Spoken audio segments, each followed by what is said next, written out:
You still pretty sick.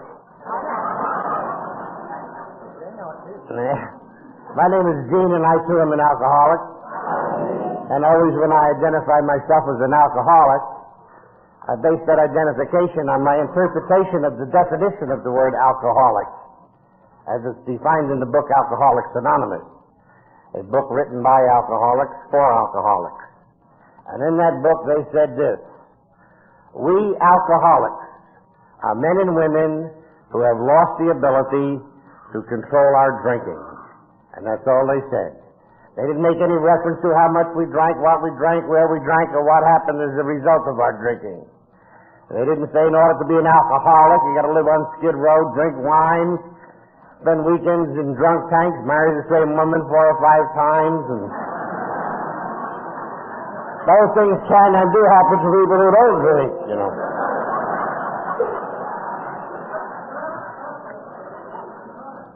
It's certainly nice to be invited back here to Utah again.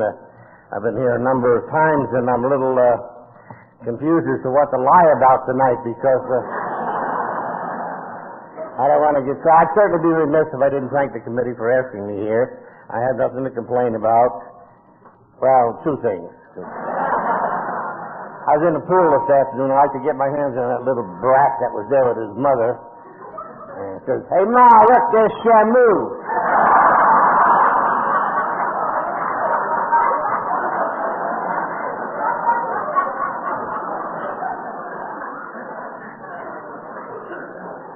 And the only bad thing about the hotel is the towels are too thick. I can't get them in my suitcase.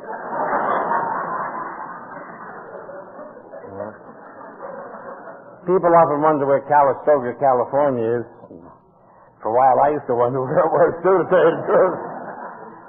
Calistoga is in Northern California. I live 80 miles north of San Francisco in what is commonly known in California as the wine country.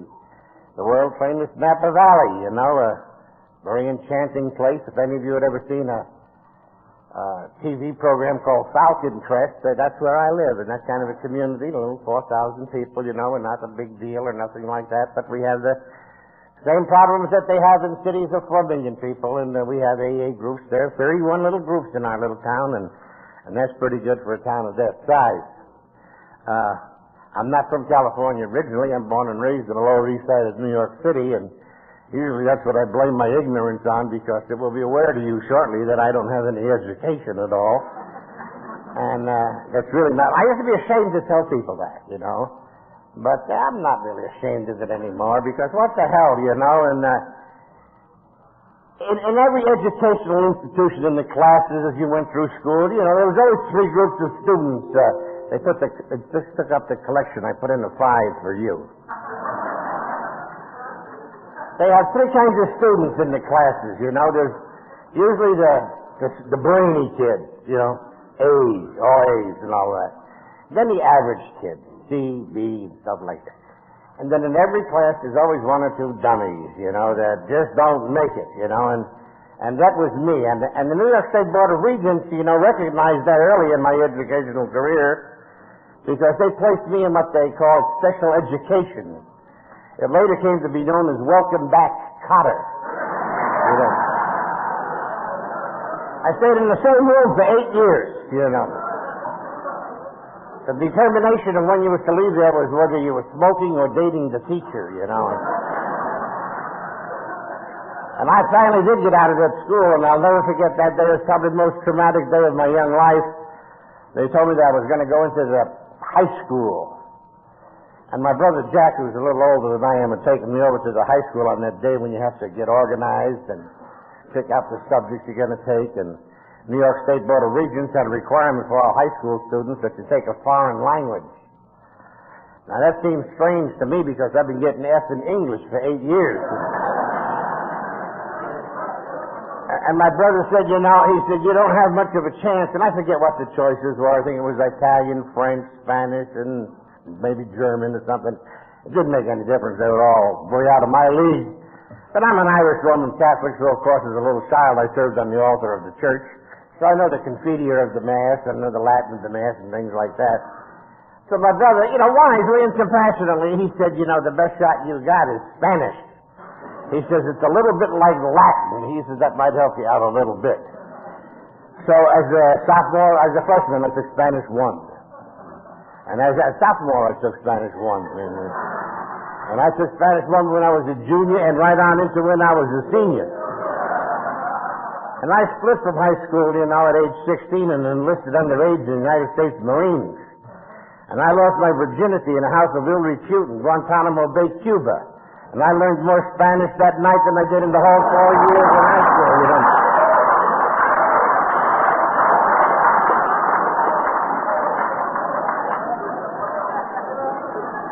As a matter of fact, talking about schools, I was driving, it's a long drive from where I live down to the airport, in San Francisco, and I had to come through one of our more affluent counties up there, Marin County, land of the hot tubs and the peacock feathers and things like that. And I'm a stonemason by trade, or I was. I haven't for years now. I'm retired, but I was born and raised in the construction industry, and that was my trade, and that's really all I've ever known. And even though I'm out of the trades now, I still have an interest, whenever I go past a construction site or see some different kind of architecture or something, especially stonework, I would sort of drive in and check it out, make sure they're doing it right and things like that. And sort of show you where I come from. This morning I went past a place called Belmarine Keys, and real, top shelf, and they had a big sign out in front of this construction project, this building that's been under construction, saying what it was going to be, and who was building it, and the board of supervisors, and all that kind of stuff. Now, maybe you women won't understand this, but I'm certain you guys will, There's this big sign, and it says, Future Site of the Francis Luella Parker Pennington High School. Jesus Christ. Can you imagine telling somebody you go to Francis Llewellyn Parker Pennington High School? The logo on the football helmets must be a canary.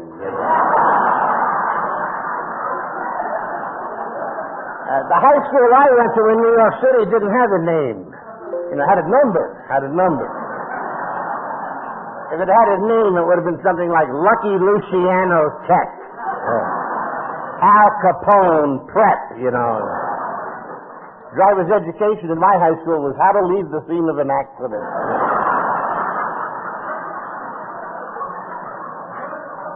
President of the senior class is a guy by the name of Vito. That ought to tell you the whole thing right there,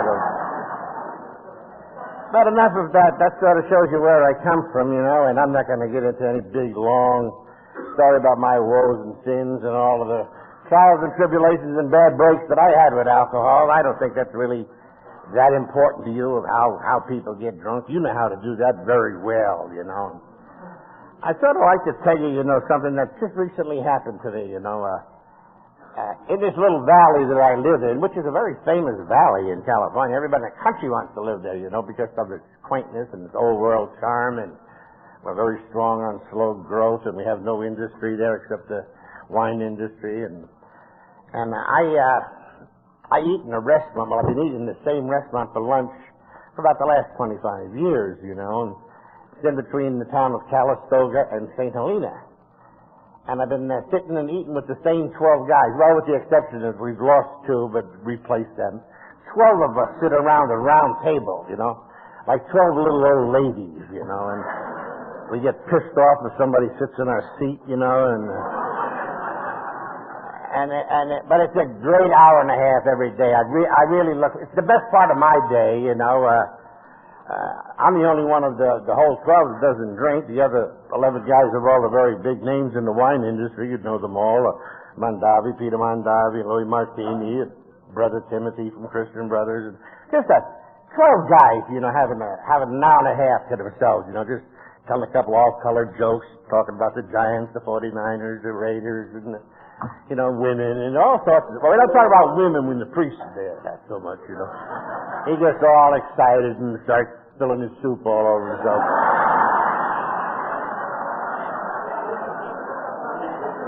And the place has Italian food, and I love Italian food. That should be very obvious to you. I really love food. I love food I gave up sex for food.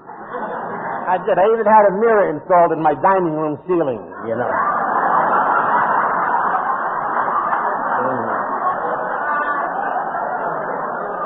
You're bad. You're very bad. And we sit around this table, and because of the prominence of the Napa Valley in the wine industry in the world today, you know, all those wineries are visited on a daily basis by big moguls from all foreign countries all over the world. So occasionally, you know, one of our regular guys will invite his guests, you know, to come down and have dinner or lunch with us, you know, and it's only due to the proximity of the way the tables are set. Whenever they have a guest, they reach right behind where I'm sitting, and they pull a chair from another table, and the visitor always winds up alongside of me, which is fine, you know, unless he's talking Japanese or something like that, you know. But they come from Portugal, France, Italy, Australia, and we get along fine. And after about 5 minutes, they notice that everybody else at the table is drinking wine, because these guys bring their own bottles of wine, their estate wines and their new blends, and they try them out on each other. But my wine glass is always upside down, has been upside down for 25 years, and in that restaurant. And so the inevitable question always comes up from the stranger, you know. Don't you drink? Well, you know, after 30 years, you're allowed to tell a few lies, you know. And so I usually say them silly little things like, well, not today, you know, and I'm going to the dentist this afternoon, or my mother-in-law is coming, and I don't have a mother-in-law, you know, but just to shut them the hell up, you know. And that would be fine. But they don't leave it alone, see? About 10 minutes later, you got your mouth half full of tortellini. And he says, why?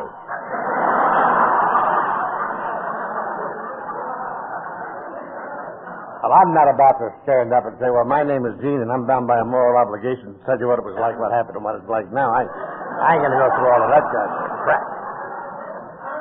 And, you know, it's always reminded me of another time. We was talking a little bit about it this afternoon. I was privileged to be part of the anniversary of Alcoholics Anonymous in Alaska some years ago, and it was in Fairbanks. And because sometimes, you know, we in alcoholics tend to think the whole world knows about alcoholism, you know, and they don't, you know. Because on the Monday morning that I was coming back to the States, you know, mainland or whatever the hell he called it, I was sitting in the airport in Fairbanks, and I was watching this one young guy, about 25 years old. He was over at the bar, you know. Man, he was throwing them in just as fast as they could. Ho, ho, ho, he left. He reminded me of Bluto, you know, in the Popeye cartoons, you know. And he was dressed like that. He had a big beard on, big thick suspenders, and big boots. And, you know. And he was just having one hell of a time, you know, and I really sort of envied him, to tell you the truth. And I'll be damned if he didn't wind up alongside of me on the plane. So we get to chatting, and he turns out he was a construction worker from the oil fields up in Prudhoe Bay, and he'd been up there on a 17-month contract, and he'd been up there working 17 months, 7 days a week, 10 hours a day, you know, to get his post together. And now he was on his way home for a furlough to Peoria, Illinois. And he had enough money saved up for a little down payment on the house. He was going to see a little baby that he hadn't seen yet, that was born, you know, shortly after he left. So he was really living it up and having a big old time. So, and I could understand that. And every time the girl came by, he ordered a drink, and he said, you want one too? And no. And he kept telling me all about the construction fields up there, you know, and we got the construction in common, and he was telling me about how they work under sub-zero weather and stuff like that. And he kept it up, and he kept it up. And he finally ran out of gas about over Seattle someplace, you know. And then he said, by the way, what do you do for a living? Oh, Jesus. And I own, you know, the oldest treatment facility in the state of California, you know, non-medical treatment facility. All AA is all it is. And so I didn't want to tell this guy that. I think it tried to blow the whole day for him, you know. But I tell him I was a tire manager for Sears and Roebuck or any goddamn thing. But I come out and I says, I own an alcoholic treatment facility. And he looked at me, he said, a what? I said, an alcoholic treatment facility. And he said, what in the hell is that? And you know, and he meant it. And I said, well, that's a place where people go who don't want to drink anymore. and as innocently as a little newborn baby. You know, he said, well, why would anybody want to do that? And son of a bitch, he was right. You know? Why? Why would anybody want to go drink? And that's what these guys asked me. And, you know, for many, many years, you know, I came to Alcoholics Anonymous in 1950. And like I said, you know, I'm a lot better now because I've been through a course of learning and instruction and stuff like that. But I couldn't read very well when I came here, and I didn't understand a lot of things. And I was one of them guys you'd see around AA meetings who always sat in the front row or something like that. And when people would be saying something, I'd go, you know, as I knew what the hell he was talking. He might have been calling me an asshole for all I know. I'm going, you know. And I carried the book around, you know, and I'd,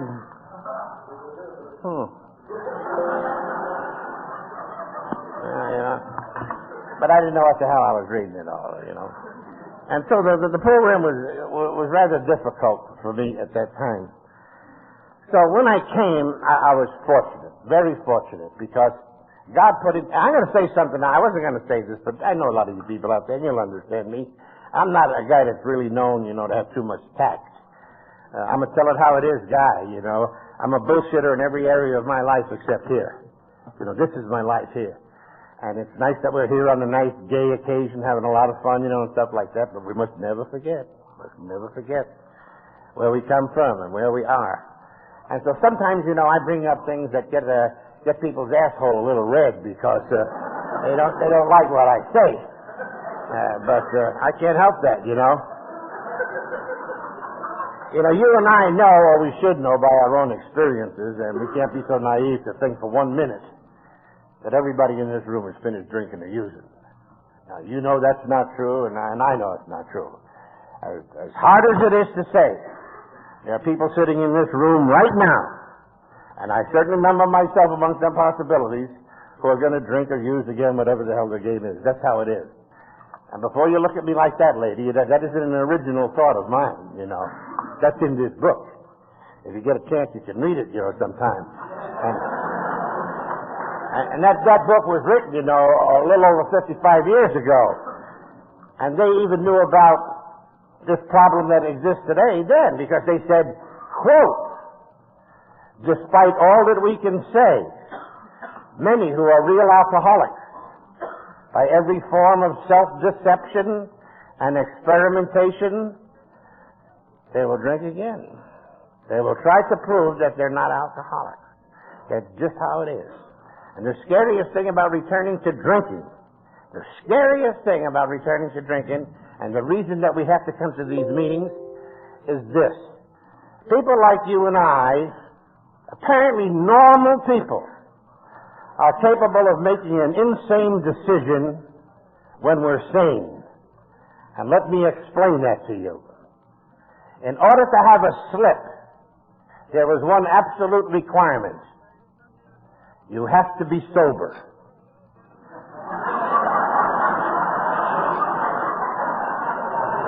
Which means you will make a decision to drink when you are sober. And for people like you and I, to drink is an insane activity, because the word insanity is defined in any dictionary thusly: anytime you place your life or the life of others in jeopardy by your actions, that is an insane act. So for you or I to drink again is insanity. So that means that I can make an insane decision when I'm sane. And that's why I come to these things, and that's why I've been coming to them for 43 years. Because I know that any moment that I can make that decision. I know, as hard as it is to believe, that I can be drunk an hour from now walking through that door, even though I'm in the accompaniment of all of the people I love the best. I know that. I don't think the probability exists, but I know the possibility does. And that's why I need this program, as it says, on a daily basis, you know. This is not a solo act. Guy asked me today, you know, he says, well, when do you complete the steps? You'd never complete the steps. If you were in Toronto, Canada in 1965, when Bill Wilson was speaking right out there in the middle of that hockey rink, on Saturday night, he told you why we don't complete these steps. He didn't say it that way. He said Alcoholics Anonymous is a program designed for people who seek a new way of life. Well, the new way of life is those steps, mainly 2 through 12. The reason you eliminate 1 is because 1 is the only time alcohol is mentioned, and alcohol to us is death. So it talks about death in the first step. The next 11 steps are all about living. How to live with dignity, how to live with pride, how to live with compassion and love. And that's what those steps teach me. I didn't always know that. I didn't really know. Well, when people would say, why don't you drink? I didn't know. And then when I finally did get to know, I didn't know how to tell you. I didn't know how to say it. And at the times that I would venture enough courage to say it, I'd goof it all up. And you'd laugh at me or giggle at me, or I'd be so embarrassed I'd run away. So I'd done the only thing an alcoholic would do. I just shut up. You'd ask me, well, why don't you drink anymore? I wanted to tell you, I wanted to scream it out. Because inside of me, I knew why I didn't. I wanted to holler to the whole world. But I was scared to, because I figured by the time it came out in words, it'd be all mixed up and you wouldn't understand me. And then God stepped in. Give me a break. Well, I don't know if it's a break. I was invited to participate in an AA activity in well, it's a pretty nice place now, but then it was an asshole of a place. Stockton, California. Only place worse than that is Kanab, Utah. And I've been there. And that Maple Grove runs a close second. Jesus, I'll never forget those 2 experiences. Woo! Willing to go to any length. My God. But I was invited to go to Stockton, California. Jeez. Stockton is not the French Riviera, you know. It's about as exciting as an empty paint can, you know. For a big deal on Saturday in Stockton, you go through the work clothes department of the J.C. Penney store, you know. Ho, ho, ho, you know. And I was holed up in one of them mama-papa type motels, trying to keep cool because it gets hot, you know. That's right there in our San Joaquin Valley, and man, it was hot. And I was watching one of them Saturday afternoon classics on TV, you know. Shirley Temple makes it with Godzilla, you know. When all of a sudden the commercial came on. And many of you have seen this commercial. And that commercial had such an impact on my sobriety that I actually researched it. And it was filmed in Richardson Bay, which is a small bay off of San Francisco Bay. And it was filmed on one of our beautiful October days, you know. Any of you are from the Bay Area, you know that this month is our summer. October is summer in San Francisco, you know, not June, July, and August. And it was just a fantastic day, and the bay was just like a sheet of blue glass, you know, like a mirror. And they had all the sailing boats were out there, people sailing around in little white sails. It looked like a bunch of butterflies out there, you know.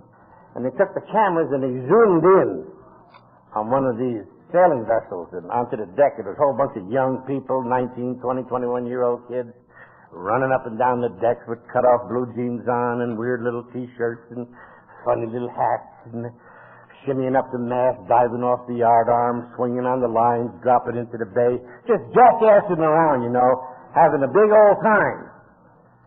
And then the post line came on. And how ironic, because it was advertising beer. It says, you only go around once. Grab all of the gusto you can. And I didn't know what the hell gusto meant. You know, it could have been a goddamn cereal for all I knew. And I'm a dictionary freak. That's this course of learning that I've been embarked on for about 20 years now. And so I went out to the deck, a little mama-papa type motel, and they lived in the back. And I said, would you have a dictionary? And they did. And I looked up the word gusto. And it says, gusto, slang expression for living. You only go around once. Grab all of the living you can. And that's why at about 10 minutes to 4 this morning, just outside of Calistoga, California, when my dog started licking my hand to let me know it was time to get up, I get up and I said, God, help me through today. If I need you, be close by. And with the help of my God, the program called Alcoholics Anonymous, I can get through today without putting a needle in my arm, without chopping a line, without smoking a funny little cigarette, eating any of them pocket rockets, or taking a drink. You know. And I make that decision every day. And I make that decision not because I'm an alcoholic. Oh, no. I drank plenty as an alcoholic. I make that decision because of the most important thing that anybody who walks the face of this earth will ever experience. And it's a four-letter word called life. L-I-F-E. And you know, there's some things that we take for granted about life, or maybe we don't think about at times, but I think we should. You know, it don't make any difference who you are. Whether you're rich, poor, has nothing to do with the color of your skin, whether you're dumb, ignorant, or smart, whether you're Irish, Roman Catholic, regardless of what the country of your national origin is or the church of your choice. It don't make any difference. One to a customer. That's all you get. One time through. That's the name of the game. And if you take a close look at life, it gets a little scary. The moment that life starts, it begins to get shorter. Every unit of time that goes by is a portion of your life that is over, done, finished. What's the date? The 4th? 5th? What's today? The 8th? Or what? Never again will we or anybody else in this room experience 8 p.m. October the 8th, 1963. 1993. It's over. It's done. Well, don't laugh at me. Try to get 1963 back. But that's it. It's gone. It's done. And you know, some other facts about life. Cold facts.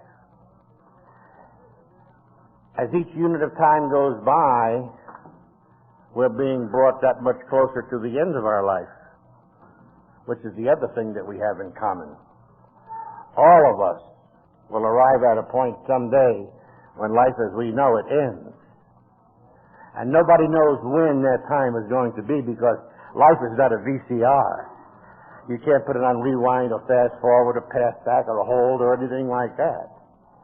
Life, like a VCR, it goes on at its speed, at its time, not our time, hurling itself pell-mell towards that inevitable end. So when I look at life like that, I make a very selfish decision. Selfish as we had defined it in AA. And I don't think my decision is any different than yours. I want every bit of life I can get. I want to go every place there is to go. I want to see everything there is to see. I want to hear every song that was ever sung, read every book that was ever written. I want it all. And there's nothing wrong even with wanting it all, as long as I have enough sense to know, well, you're not going to get it all. But that should make you and I a little bit better off than them so-called normies out there. Because you and I know, or should know, something that they don't know. We know that we can get more out of life, clean and sober, than we ever got out of it using and abusing. And we didn't have to be told that. We didn't have to hear that from a podium. We didn't have to read about that in a book or a pamphlet or see it on the tape. Out and found out for ourselves. Actual, factual proof. So that is what brings us to that decision they talk about in the book. It is generally a dilemma.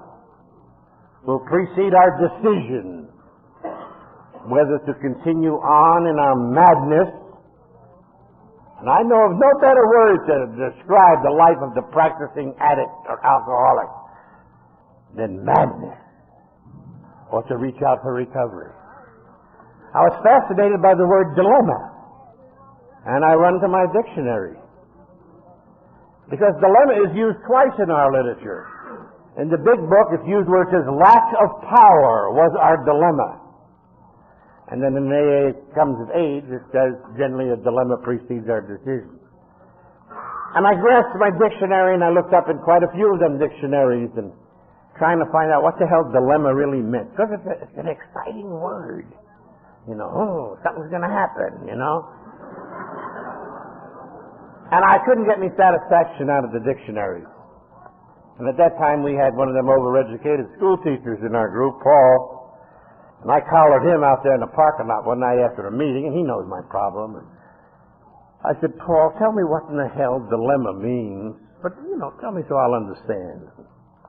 So he thought for a minute, and he was sort of in a hurry, you know. He said, well, Duffy, he says, dilemma is when you have the opposite answers for the same question, but both answers are valid.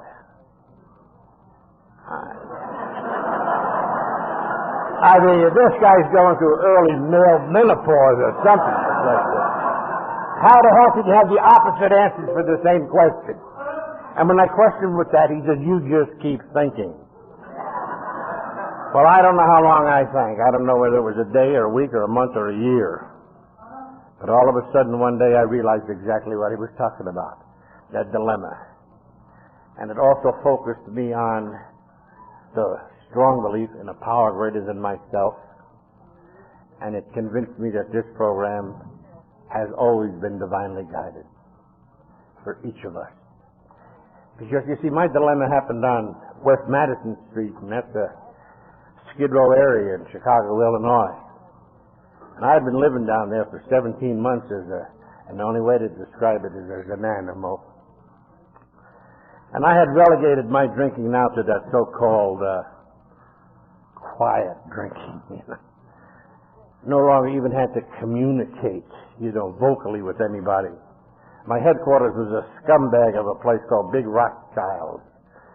Filthy, rotten snake pit, you know.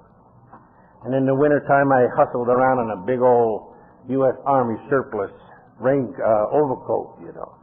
The only thing good about that was them big pockets, you know, because you could put wine in them pockets and nobody could see the top of the bottle, you know. And that was important. And let me tell you how it is and there are people in this room that knows what I'm talking about. As a matter of fact, there's a point of interest that I might interest you. I got a little mauled in this afternoon. My room faces out on the street and I see a building over there that says Hotel Marion. There's a Marion Hotel in every town in the United States, you know. And if the rooms in the Hotel Marion could only talk, they'd tell some horrible, horrible tales, you know. And I've been living down there, and it usually went like this. At 6 a.m., you know, you sort of shuffle into them places. They call it the wine shuffle, you know. And you have to go through probably what is the most hideous moment in the life of a Skid Row alcoholic, you know. Because at this level, you know, you're living in the belief that your life is going to be over in every 20-minute period that goes by. In other words, if I don't get a drink 20 minutes from now, I'm dead. I had reached that point, and some of you know exactly what I'm talking about, that if I don't get a drink, I'm going to die. In the nature of my work, I hear that on a daily basis. On a daily basis, I hear either a man or a woman, and excuse my language, I'm just going to quote it. Jesus Christ, give me a fucking drink before I die! And you know and I know that they mean it. And they believe it. There came a time in the lives of many of us in this room when we were convinced that we were going to die if we didn't get a drink or a hit or whatever the hell the thing was. And that's how it is when you're living down there as an animal. As soon as I would get a drink, my only thought would be, am I going to get another one 20 minutes from now or am I going to die? And you can call that a bottom if you want. And you have to go... Let me tell you something else about alcoholics on Skid Row. You can always separate them from the common drunk on Skid Row very easily. The alcoholics cry. They always cry before their first drink. You can walk in and there's just 10 guys sitting at that bar getting ready to take a drink. You can pick out the alcoholics, the 4 guys that are crying. Because you see, they're still burdened with guilt. And guilt is the best thing in the world that can happen to an alcoholic. Best thing in the world. Because guilt is the signal. Guilt is the signal that down deep in that gut, there still must be some decency. Because if there was no decency in that gut, there'd be no guilt. And decency is the thing that has to ignite the willingness to stand up one day and say, I don't want to be like this. And then you make the entry. But first you got to go through that moment, you know. That bartender stands opposite you and he's got that bottle of cheap wine in his hand, that 7-ounce paper cup in his hand, and he ain't pouring nothing till he sees something. And then you go into the pockets, right? Bottle caps, bus tokens, Japanese money, electrical conduits, pennies, just a whole, and you stand there in total terror, hoping to Christ that pretty soon something in that pile adds up to 15 cents. Because 15 cents stands between you and dying. 15 cents for 4 ounces of lousy wine. Oh no, not that Napa Valley wine, you know. Something like the Pride of Orem, something like that.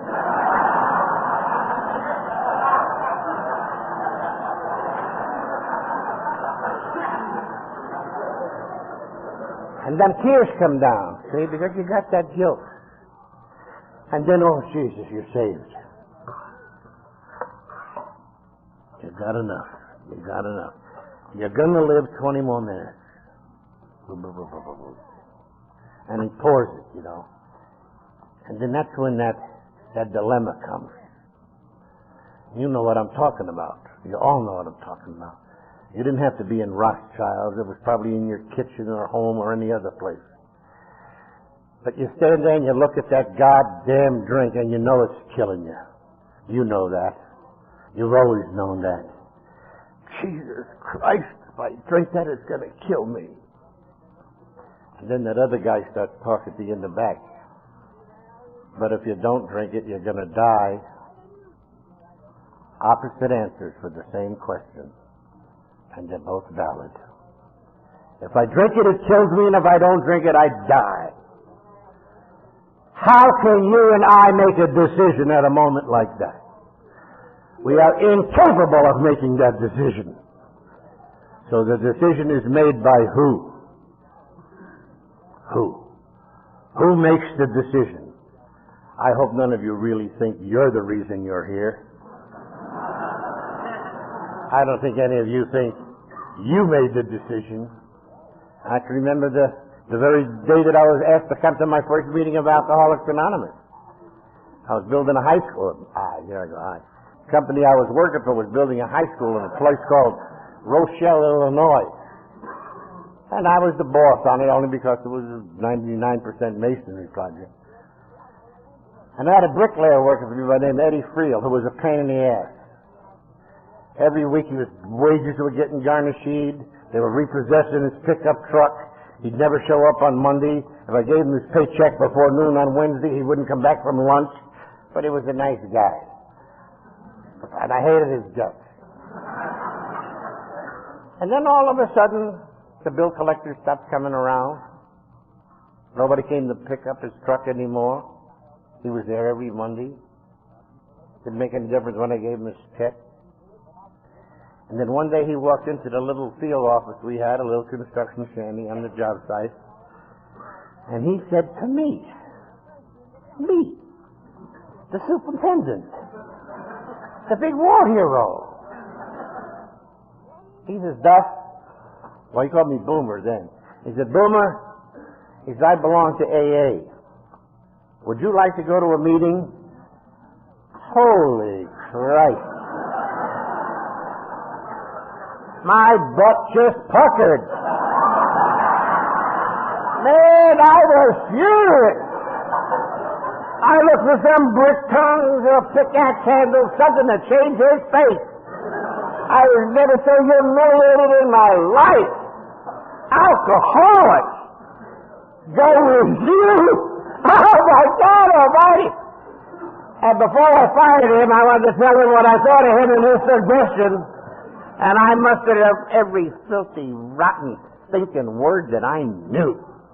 And I mixed them all together with all of the hate and the physical violence that I do, and I brought them up to my mouth as spit him right out in his face. And when it came out, it said, "Where is it?"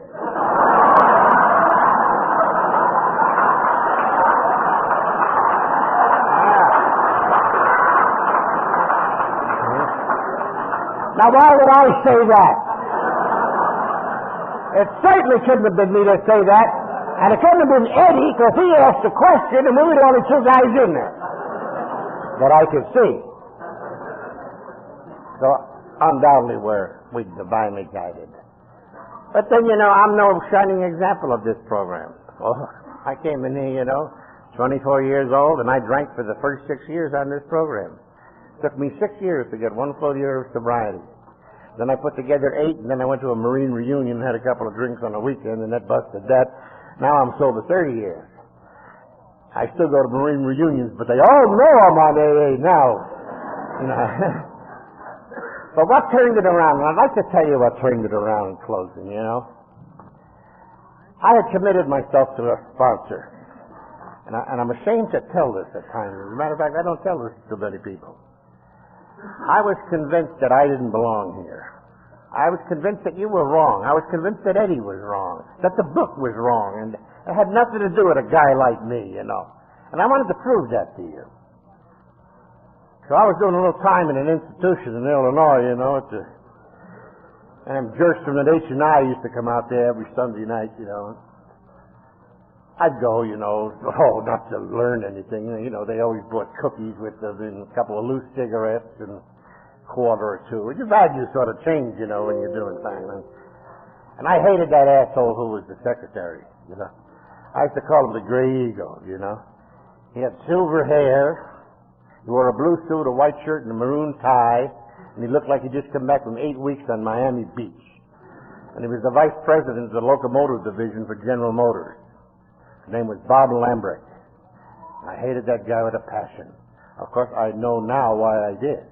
He represented everything that I wanted to be, and I knew I wasn't. And it was Bob was the guy that I finally, through an identification process, asked to be my sponsor, And I'm all set, I said, "Bob, would you be my sponsor?" Something I thought I'd never do. And he said, "No." And talk about humiliation, huh? But before I could fire a salvo at him, he said, "I just want to tell you what it's going to be like if I'm your sponsor. And that way next Sunday night you can do what you want." So I stood there with that egotistical, cocky attitude we have, Come on, throw it. I can handle anything you bunch of wimps got, And he says, "Duff, if I'm your sponsor, I'm going to make every decision in your life for the next year without any further comment or question from you." Well, if Sister B was here right now, she says that's when I use the F word.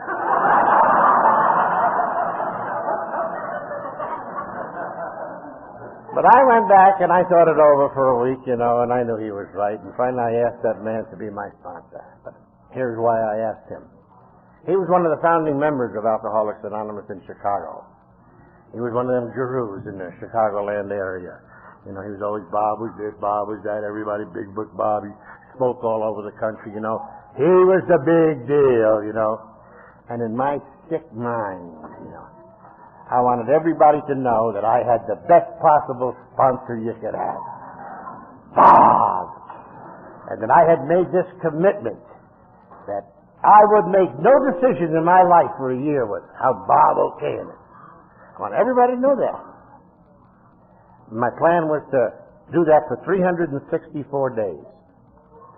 And then on the 365th day, I was going to come up before you with a group like this and say, "Well, I'm Bob's Pigeon. I have done everything this man has told me to do for a whole year." And then reach underneath the podium and pull out a bottle of VO and drink it right in front of you and say, "See, it doesn't work." That was my plan. But what I hadn't figured on was that during that year, as a result of taking those inventories, my life changed. And it began to get better. And the night that it really happened, under this commitment that I had to Bobby, I had to schedule a meeting where I was supposed to go and all of that kind of crap. And I had to go to a meeting in a place called Crystal Lake, Illinois, sort of an affluent, big-time money place outside of Chicago. And I hated to go. I hated to go to all the meetings. This one I sort of liked a little bit more, only for one selfish reason. There was a lady there by the name of Helene. Helene belongs in the Roaring Twenties, in the gay, what the hell was that guy's name? Great Gatsby days, you know. She wore a big hat that flopped around way out here, and she wore gloves in the summertime. I never saw anybody do that in my life. You know? Way the hell up to here, you know. And she was always the first one there. And I'd come up with the guys in the pickup truck, and I'd hop out of the pickup truck, and Helene would always go, "Oh, Gene, it's such a delight to see you." Now, I didn't want anybody to know I liked that, you know. But I did, you know. Nobody ever talked to me like that, you know. It's such a delight, you know. And because we were always the first guys there, we'd have to, it was a discussion meeting, we'd set the tables up for Helene. And then she used to go around where each chair was going to be with them papers, you know, have all the holes in them. What the hell do you call them things? You know, they have little holes in, you put them in front of the doilies. And then they put one of them little Dixie cup things on it and fill it up with little nuts and bullshit, jelly beans and stuff like that. She had them all where you sit. Everybody, if you got to sit at that table, you got one of them little cups, you know. Well, I never got one because I always waited till everybody was seated. Then I'd come in and I'd go sit in the corner someplace with the rest of the dummies, you know. Now, I'm going to tell you the truth. This is exactly how it happened, so I don't want you to think I'm being sexist or anything like that, or feminist or anything like that. This one night, you know, they're sitting there, and I'm in the back, you know, wish the goddamn meeting it in, you know. Halfway through the meeting, boy comes stumbling down the stairs of Selma, drunker than 5 sailors on Pearl Harbor Day. Man, did she have a package on. Boom, boom, boom, boom, boom. And you've seen her, you know. Every group has a Selma, and every group has a Helene. You know what Helene is? Helene is the group that you have, the lady you have in your group where you go to meetings. She's the one when the secretary says, "Helene, is there anything you'd like to say tonight?" She says, "No, thanks. I think I'll just pass. I'm so grateful to be here." That's all the hell I ever heard her say. And here comes Selma. And Selma's interrupting all the speakers and the secretary would, "Selma, sit down. We'll talk to you after the meeting." And Selma would sit down and somebody would start talking and up would jump Selma. "Selma, sit down. For Christ's sake, we'll talk to you later." "Selma, sit down." It looked like you were doing, you know, Vatican aerobics, you know. And finally, all of a sudden, in one of her tirades, up jumped little Helene. And at the top of her lungs, she says, "Selma, sit down and shut the F word up." Holy Christ! My head went up like that. It was like having the whole AA in front of you, the whole world. And somebody saying, pick out the one person in the world that would never say the F word. And everybody would pick out Helene, you know. And boy, you know what happened then. Selma turned on her the only way that we can, and we're vicious and we're vulgar and we're rotten. Boy, and she said things to Helene that I wouldn't even repeat here tonight. We were all embarrassed and we had our heads down. My God, shut up, you know. And boy, she just kept it up, and Helene just stood there looking at her. And then the last thing Selma said when she was running out of gas, she says, "Helene, what makes you so goddamn great? You came in here 9 years ago when I came in here, and you never took another drink. See, what'd you do that I didn't do?" And boy, my head went up with that, you know. What the hell did she do?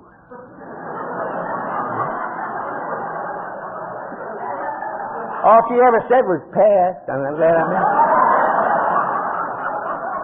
Put out them goddamn candies and things, you know. And then she looked out there at us like I'm looking out there at you, as though she's saying, "Well, hell, there's only one answer to that. You know what it is." And she said, "Why, Helene, Selma," she said, "I just did what I was told. It's just simple."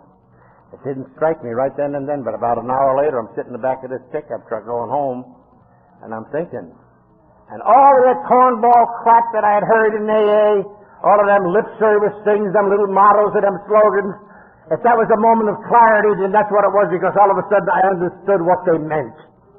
I understood what it meant when it said, rarely have we seen a person fail who has thoroughly followed our path. They were right. They were right when they said, easy does it, first things first. If you want what we have, abandon yourself to God. There is one who has all power. That one is God, and may you find him now. All of these things made sense. And I began to see what I call the guarantee. And I don't want to cause any controversy here, and don't argue till I get the hell out of here Sunday. For years and years we say there's no guarantee in that program. I don't want to be the guy to say I'm going to change that book or anything like that, because I lived that book. But the way I understand, there is a guarantee, and it's in black and white right here in this book, and it was read here tonight if you were listening. First we have to remind ourselves when this book was written and who wrote it, and the situations surround the writing of it. There's a guy right there that would know right there, but there was a lot of discussion, a lot of argument. It was 79 people wrote the book, Alcoholics, not 100, 79. And they were no different than we are here as a group. Atheists, agnostics, believers, non-believers, slippers, sliders. The most sobriety any of them could have had was 2 years, because the book was written 2 years after the program started. And they argued amongst themselves just as we would argue if we would be writing the book tonight. Some guys wanted their pictures in the book, some didn't want it. Everybody wanted it. Group of drunks. And then in this myth, if it's a myth or a legend, whatever it is, but it was told to me by somebody I respect very much in this program, out of the group somebody said, well, let's not put nothing in the goddamn book unless we all agree on it. Not really thinking what a stupid thing that was to say. Can you imagine trying to get 79 alcohol? Could you imagine trying to get 4 alcoholics?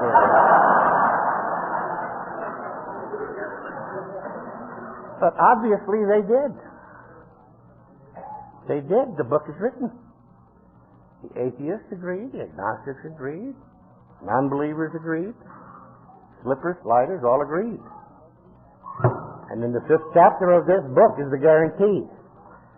The 2nd and 3rd of the 3 pertinent facts. They were read here tonight. 2nd pertinent fact. We believe, that's an odd word right off the bat for atheists and agnostics to agree on. We believe that no human power could relieve our alcoholism. And you can't deny the next fact. But God, and they called him God, they didn't call it a chair, a rock, or a tree. They said, but God could. Now there's no more definite statement than that. God can. And then to smash down our denial, he said, and will. And then again the divine guidance. They told us we could recover. They told us where to go to recover. And then they gave you the choice. They said, if he were sought. God could and would if he was sought. I went out and I sought this God. I sought this God through what he told me to do in the 10th step and other steps, through prayer and through meditation. And one day, God acted on me. He went out there amongst people like you. And he picked out a man and he said, you take this message to that asshole out there. And then one day that guy met me. And on a night like this, I guess, he handed me the most precious thing in my life. He handed me my life. He gave me life. He gave me back my life, just like you have been given back your life.